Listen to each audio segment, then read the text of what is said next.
জয় শ্রী জগন্নাথ ধ্বনি উচ্চারণের সাথে প্রবেশ করলাম মূল মন্দিরের নাট মন্দিরে। আর এই হলো গর্ভগৃহ, যেখানে স্বয়ং অধিষ্ঠান করছেন শ্রী জগন্নাথ, শ্রী বলরাম ও দেবী সুভদ্রা। মন ভরে দর্শন করুন প্রভুকে, আর মনে মনে আমার সাথে বলুন, হে শ্রী জগন্নাথ স্বামী নয়ন পথগামী, হে প্রভু তুমি জগতের নাথ, সকলের মঙ্গল করো।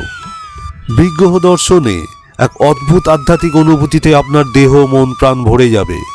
আপনি উপলব্ধি করবেন এক পরম দিব্য